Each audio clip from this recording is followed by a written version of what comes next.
welcome back to my film and TV channel. We're all staying safe and well, and we've got a movie review today. We're going to look at something called Breaking, or also known as 892. 892, yes.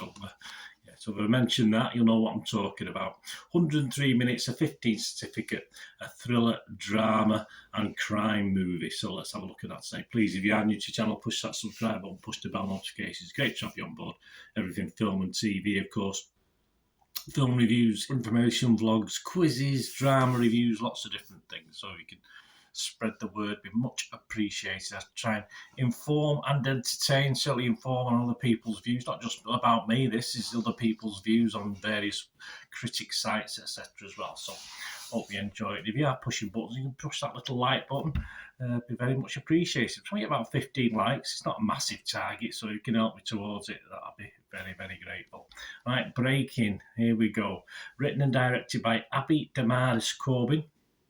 Co-written by Kwame Kwei-Amar, based on the true story of Brown Easley, detailed in the 2017-18 Task and Purpose article, They Didn't Have to Kill Him, by Aaron Gell.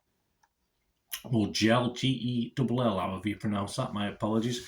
Rotten Tomatoes audience, the public, like it, 4.2 out of 5, 84% positivity. Internet Movie Database, not quite as emphatic, but still like it, 5,500 scores and reviews, 6.2 out of 10. Metacritic, the other site we look at, they sort of bucked the trend just a little bit, but only 17 guys have left a review on that one. 5 positive, 6 mixed, and 6 negative. So only comes out at 4.6 out of 10. So it does go again the trend. What's it about? Well, Brian Brown Easley, if you don't know, obviously over in the UK, we're probably less familiar with this than in the US. A decorated Marine Corps veteran is in dire financial straits resulting from systemic failure, not systematic, systemic failure with the system over there with debts, of course. Easley is concerned over the effects of this on his daughter alongside the prospects of homelessness to the point of threatening to blow up a Wells Fargo bank unless he receives payment he is owed from the Department of Veterans Affairs. It's like $892 or something like that. It's shameful, really. John Boyega stars as the main character. Michael Kenneth Williams, rest in peace. Yes, he's in this as well. I think it's his penultimate movie, released posthumously. I think there's another one due out as well. Nicole Berry, Celis Levia, Connie Britton, Jeffrey Donovan, and I've said Michael Kenneth Williams, but he's worth mentioning twice, isn't he? Rotten Tomatoes, the critics' views, again, very high, 82%. That's 152 critics giving it an average score of 6.7 out of 10. That's 124 fresh and just 28 rotten. Brian Tallarico from RogerEbbett.com, he was a bit rotten on this one. He said it was overly edited and filled with flat informational dialogue. 892 lacks grit and teeth. Yeah, I sort of go part way of agreeing with that, to be honest with you. That's my views on this. Tim Roby from the Daily Telegraph in the UK, though, said, in its dignified coda, the film rues another dog day all round for being black in America, a message that may be a little blunted in delivery, but still hits home. Yeah, I think that's sort of hinting at the fact that, again, it wasn't getting the message over as it should do, but I'll talk about that before we finish. Peter Bradshaw from The Guardian, he said, Boyega's performance has an essential sympathy and dignity that are vital to this drama, an unshowy sense of self-worth that keeps it together.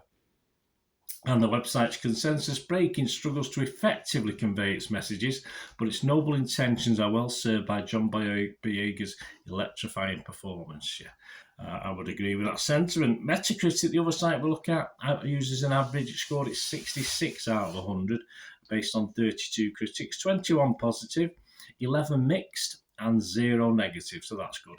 And it scored anywhere between 42, which was quite low, and 80. And the playlist Robert Daniels, he's the one who gave it 42. He said, the star-studded cast does good, dependable work. There are visual flares that linger in the mind. For all its faults, this movie has a striking look to it, and Corbyn's best intentions are genuine.